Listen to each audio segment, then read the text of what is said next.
Frankenstein, Mary Shelley, capítulo 2. Fomos educados juntos. A diferença de idade entre nós dois não chegava a 1 ano. Não preciso dizer que desunião ou disputa eram coisas totalmente inexistentes para nós. A harmonia predominava e nossas eventuais diferenças aproximavam-nos ainda mais. Elizabeth era de natureza calma e reservada, ao passo que eu, inoculado desde cedo pelo germe da curiosidade, era um poço de ansiedade de saber, de conhecer, capaz de maior aplicação no sentido de compreender o porquê das coisas. Ela era contemplativa e eu, analítico. Ela admirava as criações e eu buscava-lhe as origens. Para mim, o mundo era um segredo que eu procurava desvendar. A insatisfação, a incessante indignação, tentando penetrar as leis ocultas da natureza, o júbilo de alcançar a percepção de uma partícula dos seus inúmeros mistérios, tudo isso constituía as primeiras revelações do meu íntimo, até onde a memória alcança. Quando nasceu o segundo filho, 7 anos mais moço do que eu, meus pais puseram fim às suas peregrinações, fixando-se em seu país de origem. Possuíamos uma vila em Genebra e uma casa de campo em Bellerive, na margem oriental do lago, distante da cidade pouco mais de 1 légua. Residíamos a maior parte do tempo nesta última, e nossas vidas decorriam em suave recolhimento. Por temperamento, eu não era muito afeito à companhia numerosa, preferindo o convívio de umas poucas pessoas com quem eu pudesse dividir mais substancialmente o meu afeto. Por isso, eu era indiferente à maioria dos meus colegas de escola, mas liguei-me por estreita amizade a um deles, Henri Clerval, filho de um comerciante em Genebra. Era um rapaz de singular talento e muito imaginoso. Tinha um gosto da aventura, amando as empresas difíceis e arriscadas. Era bastante versado em livros de cavalaria e em romances. Compunha poemas heróicos e fez várias excursões literárias no reino dos contos fantasiosos e das aventuras de cavalaria. Insistia em fazer-nos representar pequenas peças e participar de festas à fantasia, cujas personagens eram inspiradas nos heróis de Roncesvalles, da Távola Redonda, e todos os paladinos que traçaram com sangue os seus caminhos pela redenção do Santo Sepulcro. É de duvidar que alguém tenha tido infância mais feliz do que a minha, sob a permanente gentileza e indulgência dos meus pais. Longe de serem tiranos ávidos e submissão a seus caprichos, eram antes criadores e participantes das amenidades que desfrutávamos. O convívio com outras famílias dava-me a imediata do confronto para avaliar quanto era feliz, e isso concorreu para desenvolver em mim o amor filial. Por vezes, minha índole levava-me a ímpetos temperamentais e paixões impulsivas, mas, tangidos por uma emanação interior, tais impulsos convergiam sempre para o desejo de aprender, não porém de aprender tudo, indiscriminadamente. O mecanismo dos idiomas, por exemplo, os códigos governamentais, a política, a diplomacia, nunca exerceram qualquer atração sobre mim. Eram os segredos dos céus e da terra que me interessavam, fossem, porém, a substância das coisas, o âmago da natureza ou os mistérios da alma que absorvem minha atenção. Minhas indagações eram sempre dirigidas para as origens, para os segredos metafísicos. Enquanto isso, Clerval preferia ocupar-se do aspecto moral das coisas, o torvelinhado teatro da vida, as ações dos heróis, as virtudes e pecados dos homens, constituíam seu tema predileto. Almejava tornar-se um daqueles que deixaram nome na história, como arrojados ou ditosos benfeitores da humanidade. A alma de Elizabeth era uma réstia de luz em nosso lar. Desfrutávamos da sua irradiante simpatia e seu sorriso, sua voz melodiosa, a doçura de seus olhos estavam sempre presentes como o espírito do amor. Se me acontecia enervar-me nos estudos ou tornar-me áspero, ela estava sempre presente para subjugar-me à imagem de sua própria candura. E Clerval, seria admissível a mais leve sombra de mal passar por seu espírito?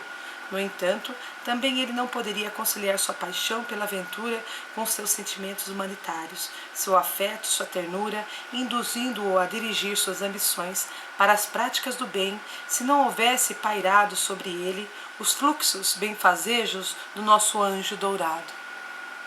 Ah, com que prazer revolvo essas lembranças de um passado em que a desgraça ainda não me estigmatizara, mudando uma ampla e altruísta visão da vida em sombrias e egoístas reflexões. Além disso, ao traçar o panorama da minha infância, sigo o roteiro dos acontecimentos que me conduziram, insensavelmente, à minha posterior história de miséria. Na verdade, quando busco as origens da minha obsessão, que veio depois a reger o meu destino, descubro que ela brotou como um rio na montanha, de um fio d'água remoto e quase esquecido, que foi se avolumando pouco a pouco até converter-se na torrente que arrastou em seu curso todas as minhas esperanças e alegrias. A filosofia natural foi a bússola da minha vida. Desejo, portanto, expor os fatos que me conduziram à predileção por essa ciência. Quando eu tinha 13 anos, saímos todos para um passeio às termas próximas de Thonon. O mau tempo imprevisto obrigou-nos a permanecer um dia inteiro na hospedaria. Ali encontrei por acaso um volume das obras de Cornélio Agripa.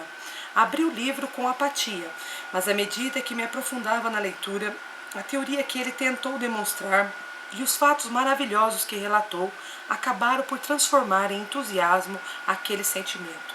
Uma nova luz parecia raiar em minha mente e, transbordando alegria, fui correndo comunicar a meu pai a descoberta. Meu pai correu os olhos, sem maior interesse, pelo título do livro e sentenciou: "Ah, Cornélio Agripa, meu caro Victor, não perca tempo com isso, não tem valor." Em vez de tal observação, seria preferível que ele tivesse me explicado que os princípios de Agripa estavam superados e que fora criado um moderno sistema científico melhor alicerçado que a doutrina antiga, visto que os conceitos desta eram utópicos, ao passo que os da moderna eram reais e práticos.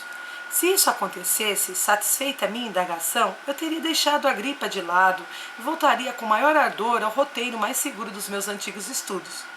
Também neste caso é possível que o curso de minhas ideias não tivesse recebido o impulso que acabou por levar-me à derrota. Todavia, o olhar superficial que meu pai lançou ao livro não me convenceu em absoluto de que ele estivesse familiarizado com o seu conteúdo. Assim, com a irreverência mental própria da idade, prossegui com maior avidez na leitura. Quando voltamos para casa, meu primeiro cuidado foi conseguir as obras completas desse autor, e mais tarde as de Paracelso e Alberto Magno.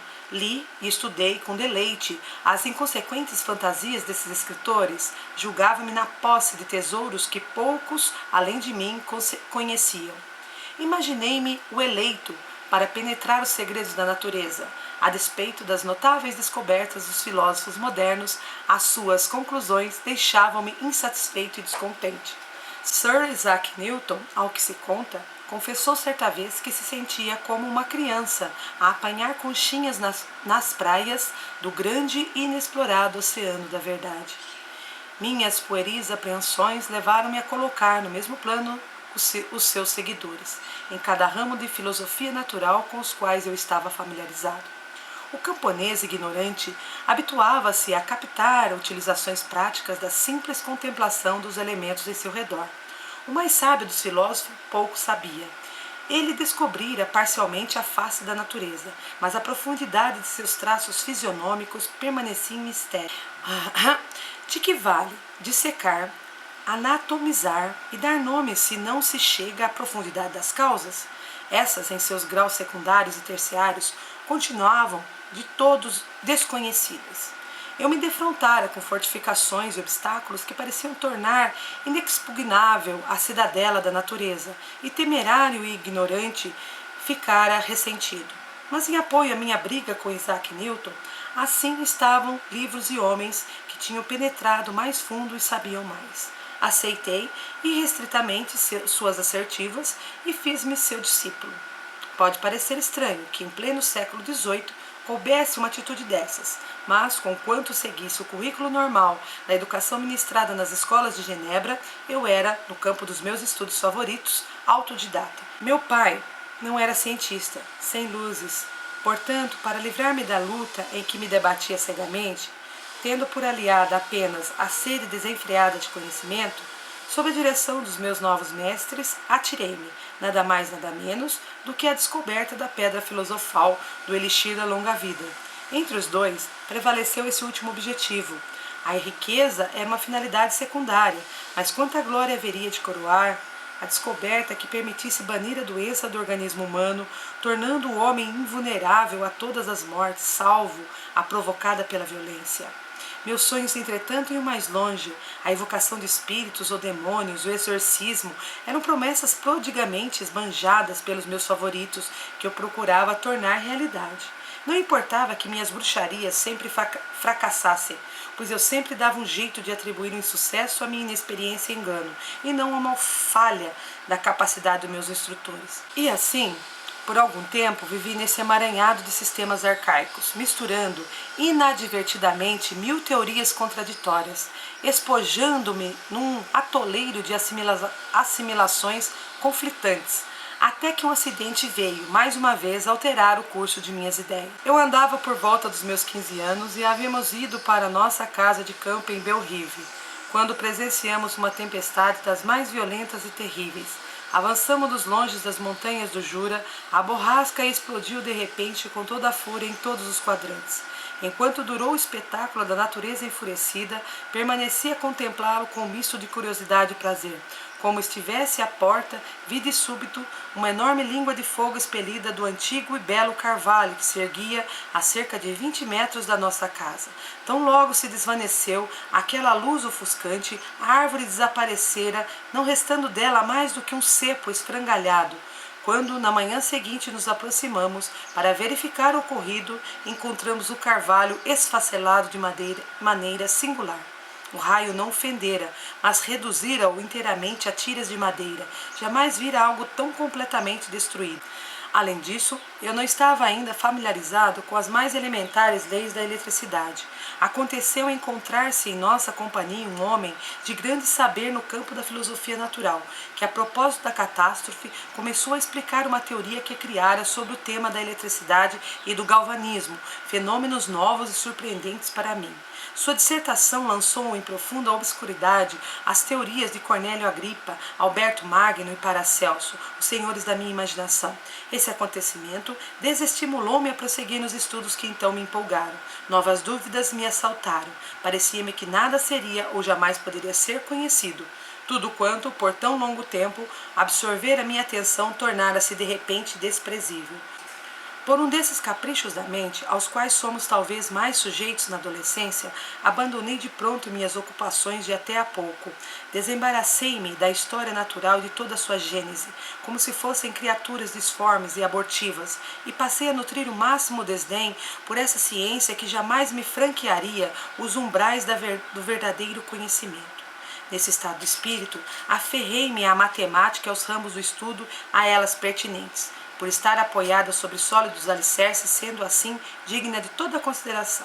Estranha e complexa a natureza da alma, que tão somente por meio de débeis fios nos liga ao êxito ou ao fracasso. Em retrospecto, quero crer que essa mudança de inclinação e vontade teria sido a derradeira tentativa do meu anjo da guarda para preservar-me da tormenta preste a desencadear-se sobre mim. A serenidade que se seguiu ao abandono dos meus antigos e tumultuados estudos foi como um prenúncio de sua vitória. Eis que me haviam ensinado que o mal estaria na continuação deles e a felicidade no seu desprezo. Foi vão, entretanto, esse tremendo esforço do espírito do bem. A ele se opunha a força inelutável do destino, cujas leis inexoráveis tinham decretado minha destruição total.